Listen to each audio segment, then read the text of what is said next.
Hello mga kasari! Welcome back again sa aking vlog. So my name is Joy Bilardo, isang kasari here in Batangas. So good morning mga kasari! Happy morning and happy December ang aking birth month. Yan. So masaya ang aking vibes ngayon kasi December 1 na and malapit na ang Pasko mga kasari. Ready na ba ang inyong mga giveaways sa ating mga suki at mga batang suki. So sa akin ay hindi pa mga kasari. So napakaraming bata dito mga kasari, kaya iniisip ko pa kung anong magandang ibigay sa aking mga customer na bata. So yun nga, ano ba ang topic natin ngayon mga kasari? So bago ang lahat, thank you Lord sa maagang blessings. So ako po ay nagbubukas ng 5:30. So time check po ngayon ay 7:54 na ng umaga. 7:54 ng umaga mga kasari. So, sa ating ilang oras na pagtitinda, ay magkano na ba ang ating naging benta? So, 1, 2, 3, 4, 5, 7, yan. 7.80 na po ang ating benta sa umagang ito.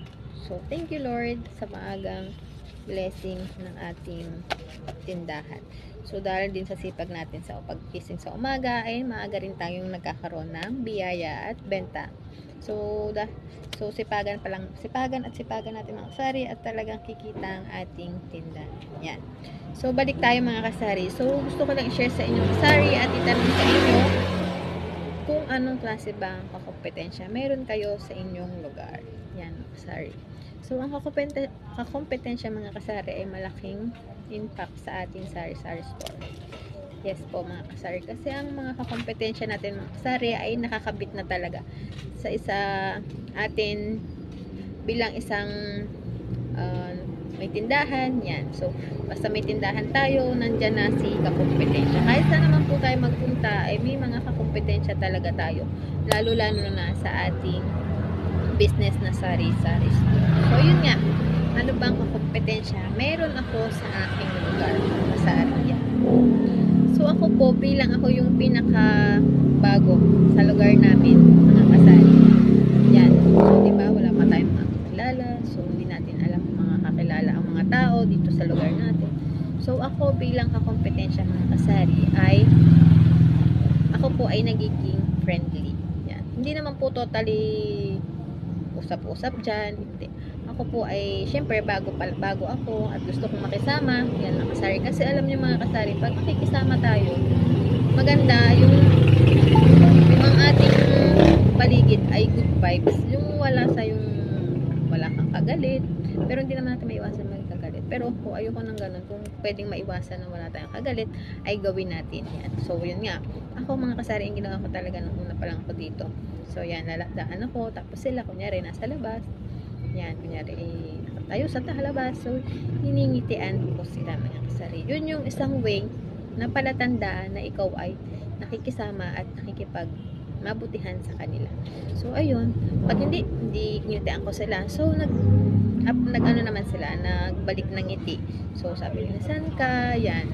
Diyan na tayo makakakuha ng technique para maging okay sa kanila. At hindi tayo yung kakompetensya na parang iba yung dating na parang ay kabago-bago ang sungit-sungit gano'n.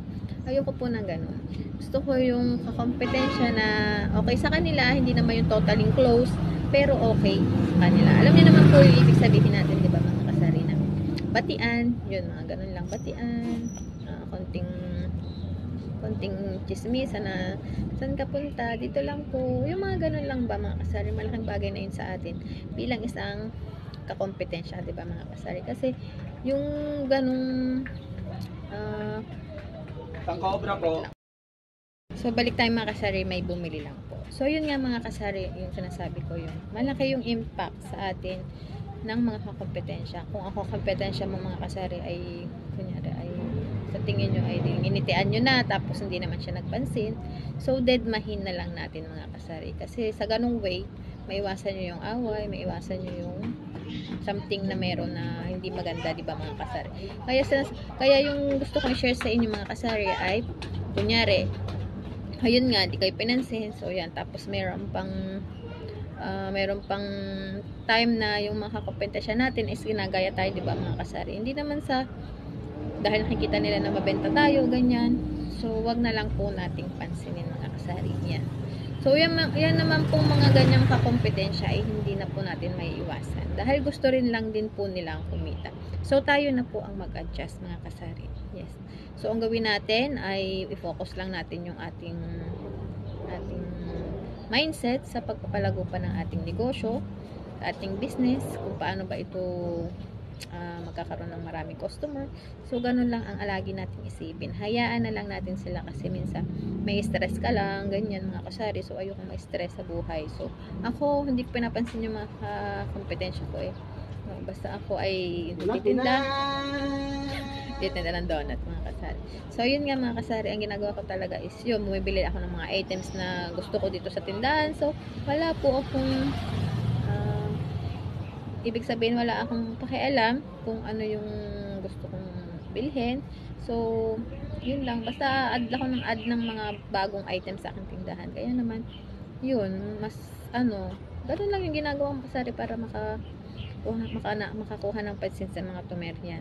So, dito nga mga kasari ay napakarami kong kakompetensya. So, bali yung unahan mga kasari ay okay din sa amin.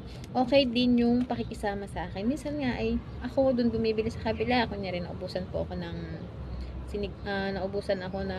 basta yung kunyari wala ako yung Coco Mama yan. Yung dati naubusan ng Coco Mama sa tindahan ko.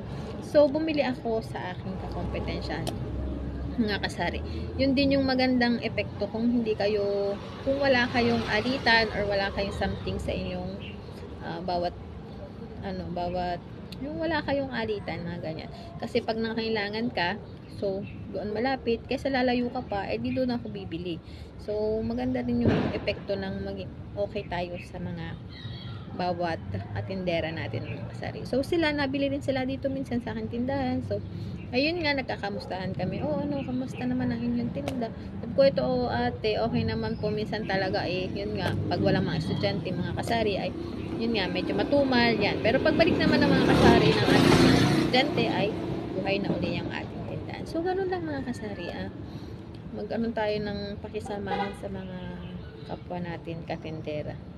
Kasi, pag once na ganun tayo, masaya yung good vibes palagi yung ating tindahan. So, masaya yung inyong paligid, yung ganyan. Kasi mahirap ayoko naman ng basta yung kunyari, iwasan po natin yung inggit sa ating kapwa. Yan mga kasari. Kasi alam nyo, yung nakikita ko minsan sa mga iba nating mga kasari-sari store, yan, pag may inggit talaga sa ating utak, mahirap naman kasari. Maraming mga pumapasok na hindi maganda sa ating mindset. Kaya minsan nagkakaroon tayo ng alitan. Kaya iwasan natin mga kasari yung ganung mindset na may inggit tayo. Basta gawin natin yung focus natin. Ay gawin natin na kung ano yung makakapagpalago sa ating tindahan. Ganun lang mga kasari. Huwag natin pansinin kung ginagaya nila yung tinda natin. Go lang tayo ng go kung ano yung goal natin sa ating buhay. Yan, di ba mga kasari? So, yun lang mga kasari ang gusto kong i-share sa inyo na ideas na kung meron kayong mga alitan sa inyong kapwa tindera ay papasko na naman. So, panibagong taon ay kalimutan na natin and then wag na lang po natin silang pansinin masyado. Kung nagpapapansin, wag na natin pansinin, dedmahin na lang natin sila. At kung talagang ako kompetensya mo ay talagang inggit na inggit sa inyong tindahan, ay hayaan nyo silang mamatay sa pagkainggit. Basta go lang, go. And then makikita naman yan ni Lord kung ano yung mga ginagawa natin sa ating tindahan at siya yung mismong magpapayabong at magpapayaman sa ating tindahan. So magpapalago, ganun mga kasari. So yun nga mga kasari, at happy lang ako ngayong araw, ngayong December, happy vibes, and this is my month. Kaya good vibes lang tayo palagi mga kasari. So yun lang mga kasari, hope na sana ay masaya din ang inyong araw at marami na rin tayong benta sa araw at sa umaga. So bye mga kasari!